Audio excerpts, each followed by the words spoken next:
Welcome to the Grief Bully podcast. I am your host, J.Nicole. Thank you for joining our weekly discussion around grief, mental health, and your overall personal wellness. The Grief Bully podcast will serve as a vehicle to help you navigate life's journey. Be sure to subscribe, review, and share the podcast with anyone in your life that you think it will help. Let's bully grief together. What's up, beautiful people? Welcome back to another episode of Grief Bully Podcast. I am your host, J.Nicole. Today is Monday, February the 15th. We are back in the studio, rocking and rolling, episode 79. I am feeling good. I'm feeling blessed, and I'm feeling grateful to be here. So thank you for tuning in to another episode of Grief Bully Podcast. Today is just me for a solo round. I got some things to get off on my chest. Going to talk about my late father, as yesterday actually makes 2 years that he has been gone. So before we get into that, as always, I want to thank our sponsors, BetterHelp. They are an online counseling organization helping us with therapy and counseling from the privacy of our home. You can get to them through text message, phone calls, video chat. Whatever your comfort level, they offer you the opportunity. Go to my link, tryabetterhelp.com/thegriefbully, and you will receive 10% off your first month. So again, going through a difficult time, need somewhere to turn to, definitely go to tryabetterhelp.com/thegriefbully, and you will receive 10% off your first month when you use my link. So here we are, coming off of last week's episode where we talked about disenfranchised grief, disenfranchisement, and just how that plays a role in the grief journey and the importance to make sure that we are being inclusive and considering everyone in their journey and where they are. And I talked about titles not defining people's level of grief and the role that they should be able to play in that person's end of life decisions, etc. So definitely go back, check that episode out. Make sure that you subscribe if you're watching this on YouTube. Make sure that you drop a comment if you're listening to the audio. Leave us a review. It's certainly appreciated. So today is February the 15th when this episode comes out. February the 14th, 2019, my late father passed away. And I was like apprehensive about getting into the episode just because of the fact that I've talked about this countless times between social media, between my podcast of over all of the last 70 plus episodes. And I said to myself, you know what? It can never be too much because I think there's always a lesson to be learned. There's always an opportunity for growth. And most importantly, there's an option to help other people. And that's what's important to me and why I want to continue to share my story and be open and be transparent with you all because of that. So I wanted to talk about how I got to this point. The other day, if you follow me on social media, then you would be aware that I was having a difficult time. I mean, full out, complete tear fest. Like it just was not my day, if you will, or more so it wasn't the day that I had intended and how I planned when I woke up, and that wasn't my vision for my day. So I unraveled. I allowed myself to do that. And then after crying my eyes out, I decided to go on social media and go on Instagram Live. And I went on live, and when I was there, I talked about the importance of learning to trust yourself with your feelings and your emotions and be able to anchor yourself knowing, hey, listen, I can kind of go out into the deep end. I can test the waters, get in there into my emotions and see what I'm really feeling inside. But I know I'll be okay because I've done this before. I personally think that could be scary, but I think it's even more scary to never try. And in that situation, you won't really know how you can or can't overcome your circumstances. How will you drown? Will you swim? What will happen? So I went on there and I talked about that. So part of the crying came from the fact that I was listening to voicemails, and my dad left me quite a few voicemails, and it's important for me to talk about it here because the messages that he said and the words, the moments that they were happening, so when he was leaving me these voicemails, I probably took it for granted to an extent and felt like that's so nice. I want to just call him back and keep it going. I'll be honest, towards the end of his life, I started to definitely make sure that I saved the voicemails because I didn't know when I wouldn't have them again. And I'm thankful that I did. But the biggest lesson that I really want to touch on here today is the power of forgiveness. Forgiveness has the ability to give us something that we may not realize its value at that time, but the memories that I've been able to keep and hold close and dear to my heart were only allowed to happen and be created because of forgiveness. And what do I mean by that? So, I think a lot of times when people pass away, you could choose not to look at all parts of it. So the good, the bad, the indifferent about a person. And I made a conscious decision many years ago that I wanted to forgive my dad for his shortcomings because he wasn't a perfect man, not by any means. There was a lot of times in my life that he wasn't present and he wasn't the best version of himself. And I was able to open myself up to that and to realize that, hey, listen, people have their struggles and they have their story. And he was him before he was my father. So he was Gene. Yes, his name is Gene. So he was him before he was my father. And so everything that he did in his life led him to be the person that he was when it was time for him to be a father and be a parent. And so unfortunately, there were circumstances that prohibited him from being his best self. Thankfully, we had a strong support system and we had family and we had my mom and my grandmother and other family members that stepped in, my grandfather. And so I didn't feel the blow as bad, but I can always remember just having this extreme love for my dad. Like whenever someone would talk about him in a negative way, although I was too young to understand what they were saying was the truth, I just felt so defensive and protective of him. And that didn't change as I got older. And so although, again, like I said, there were moments and lapses of time where the relationship was able to grow and thrive, there was a lot of good too. But if I did not open myself up to that, I would have missed it. And so I'm well aware that every circumstance doesn't allow us that opportunity. We don't have that chance with some people because based on what the offenses were, it might be too much to find forgiveness and to be able to extend that courtesy to someone. And so it wasn't like my dad and I sat down and had this conversation where I'm like, listen, I forgive you for everything that you did. I really want to make sure that we're on the same page and that we don't lose time. It wasn't like that at all, actually. And to be quite honest with you, I don't really remember having that moment within myself where I said, you know what? I'm going to forgive daddy for everything that he did because I know there's going to come a time in life where he's going to die or I'm going to pass away and we're not going to be able to reconcile. It wasn't like that at all.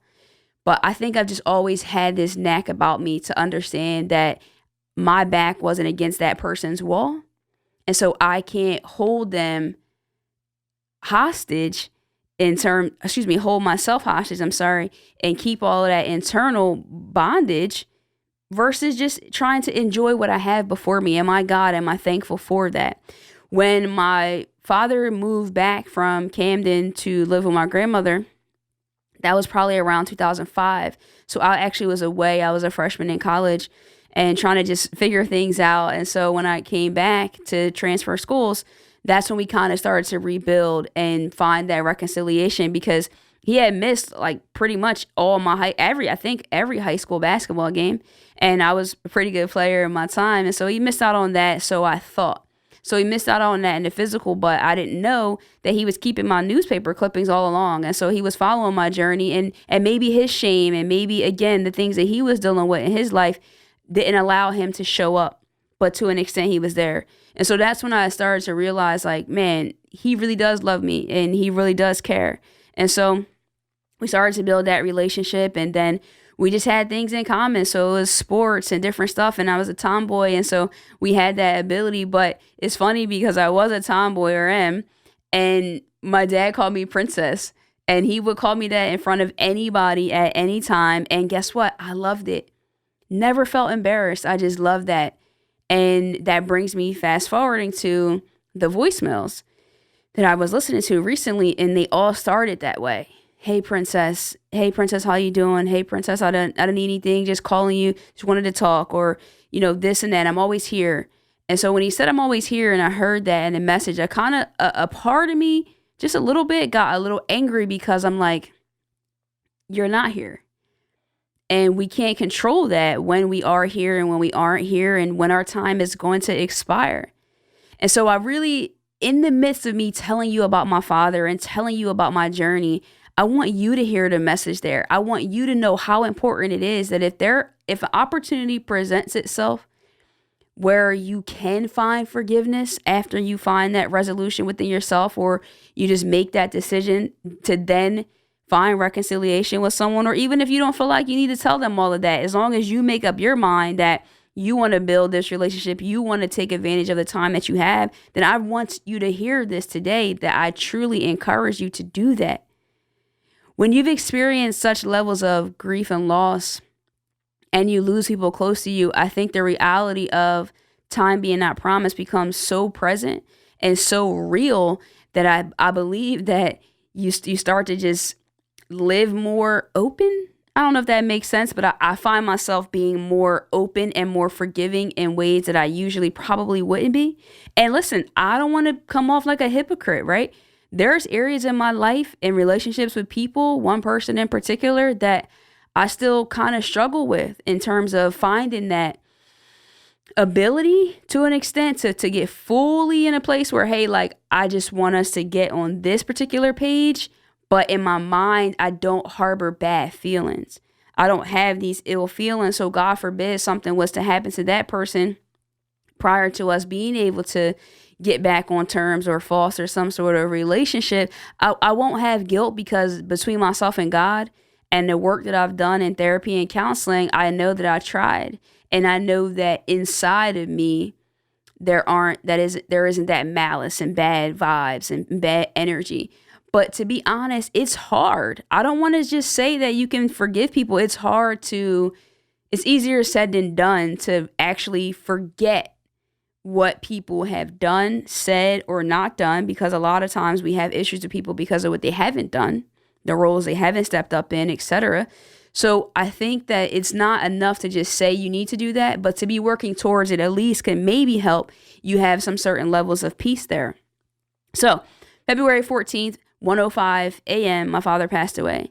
I got a phone call from the hospital, the nurse that was in hospice, and he let me know what happened. And in that moment, my life definitely changed. And it was weird because it changed, but because 3 years prior, I lost my grandmother, I kind of had already experienced an extreme life-altering situation. So my grandmother and my father lived together. Well, my dad lived with my grandmom. Let's get that straight. She didn't live with him. She probably would be the first to correct you on that. And so when I lost my grandmother, it just opened up everything and it changed everything drastically. And I think that was the first time where, again, I realized, like, yeah, this death thing is real and it's heavy, and it is really, really not playing fair, excuse me. And so when I lost my grandmom, things changed. And so it allowed me to be familiar with that.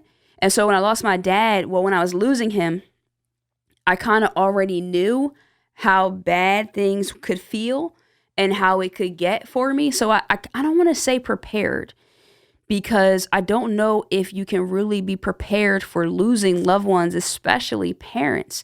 But I was already, this is a better word. I think I was already exposed. And so because I was exposed, I was already familiar with that level and the depths of that pain. So when my dad passed, it was like that mountain just got heavier. Like, if this is how I was, this is how I became.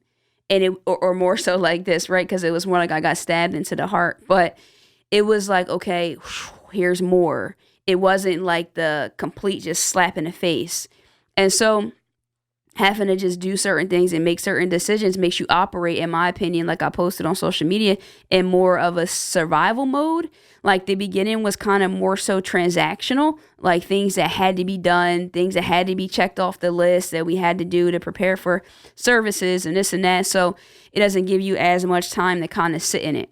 So last year on the episode when it was my dad's 1 year passing, I had my two brothers on and we shared openly and talked about certain things.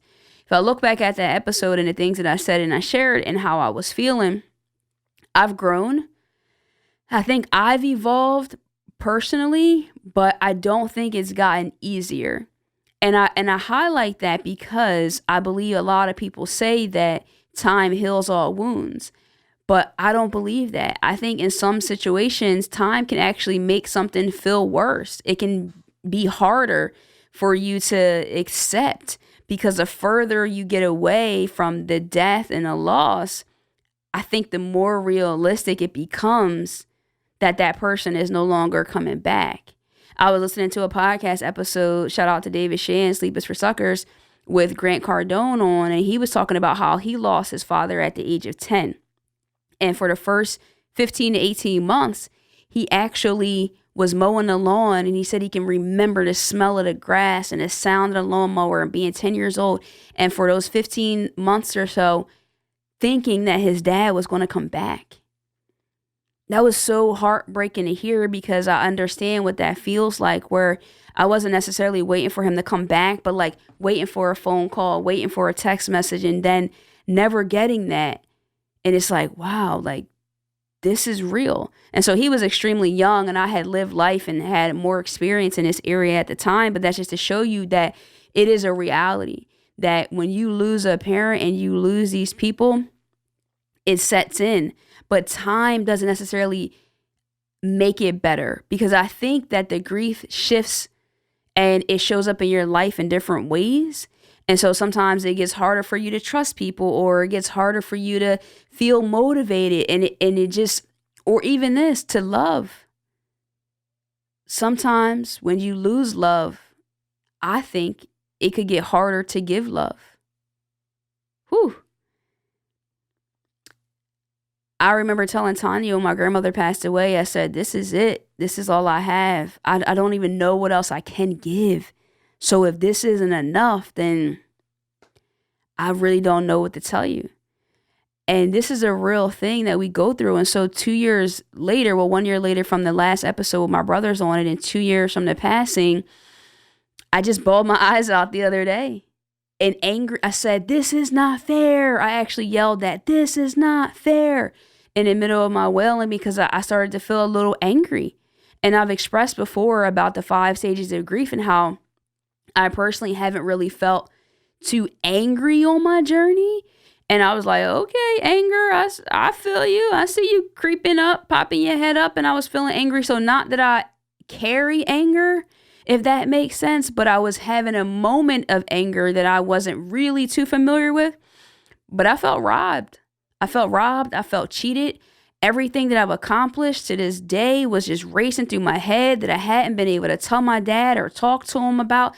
Simple things, guys. I'm not even talking about deep stuff. I'm talking about the length of my hair, the style that I wear my hair in, the job, the different things like the podcast. There's so many things that time stops for that person and your life keeps going, but without them.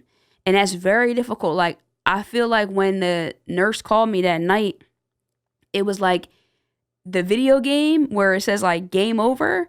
Like it was like the end. It was the end of something. It was the end of this. And that stinks when you still want to play, when you want to keep going, when you don't want this to end and you're powerless to life. It becomes extremely difficult. And this is why it's important for me to share this and to talk about it and to encourage you to just like open up yourself.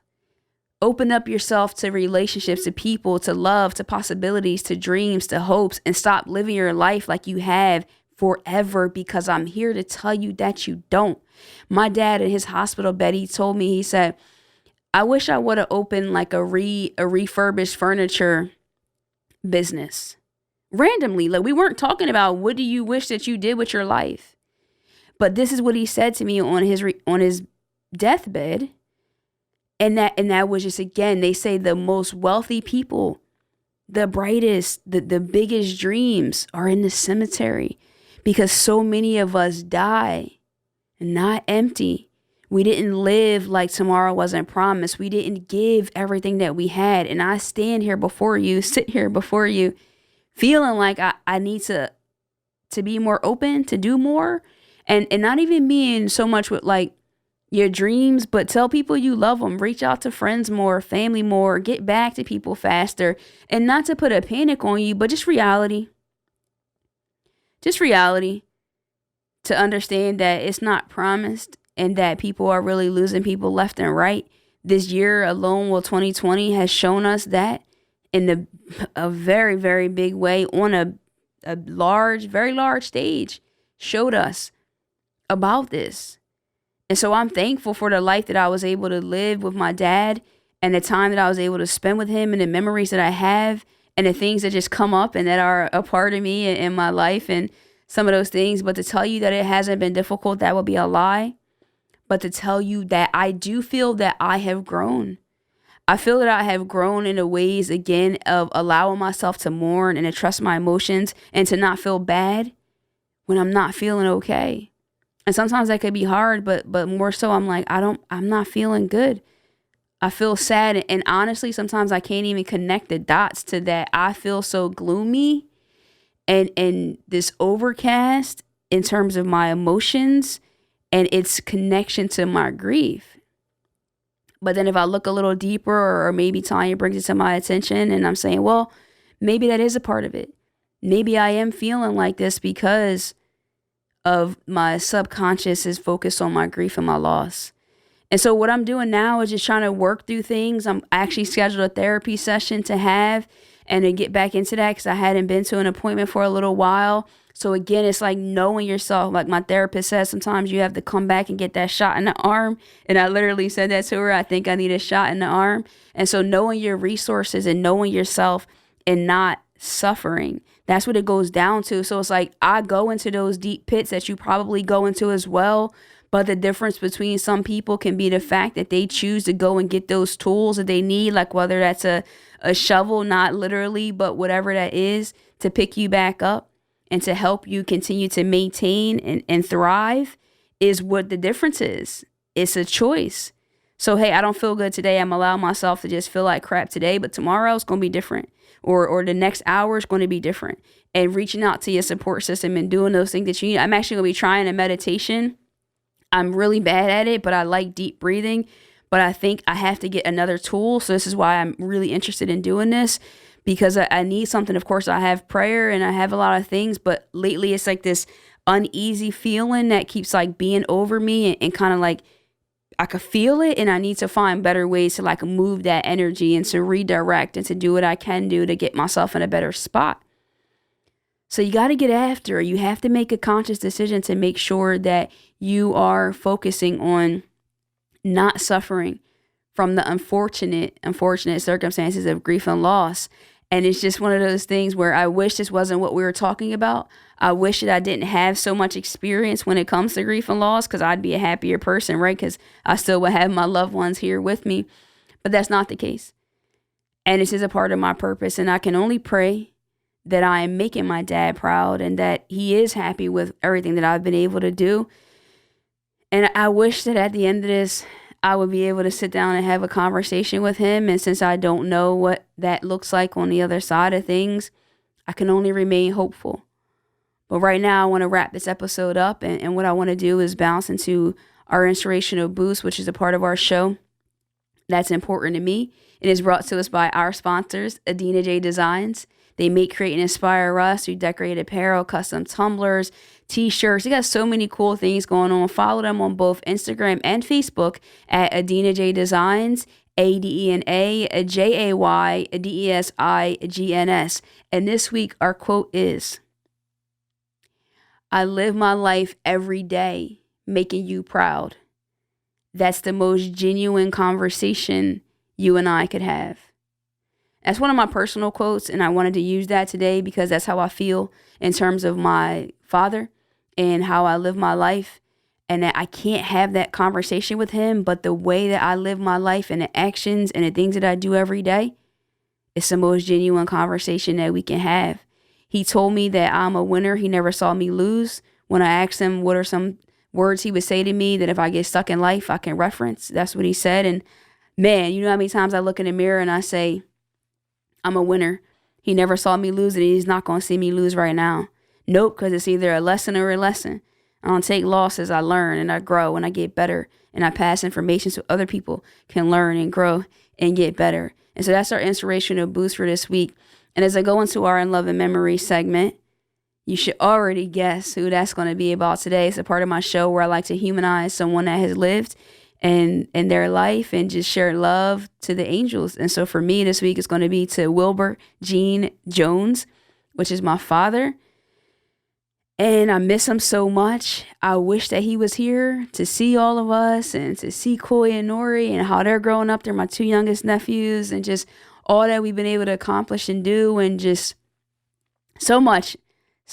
He is missed in a major way. But Dad, I'll carry you in my heart. I'll carry you in my actions and the person that I am. And hell, my name is Gene Jones. So I'm going to continue to make sure that name is going to be a legacy. It's going to be a legacy. And so rest in peace. And until we meet again, I love you. And I'm sure our family would say the same thing. They love you and they miss you a lot. Guys, this is episode 79 of the Griefbully podcast. Thank you so much for tuning in. Thank you for bearing with me with my openness and my willingness to share with you my vulnerability, because it's not always easy, but to me, it's always needed and necessary.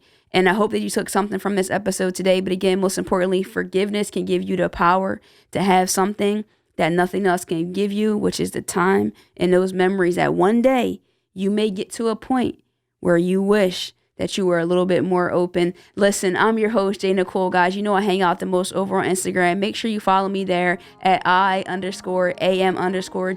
Till next time, you already know. Love and light. Peace.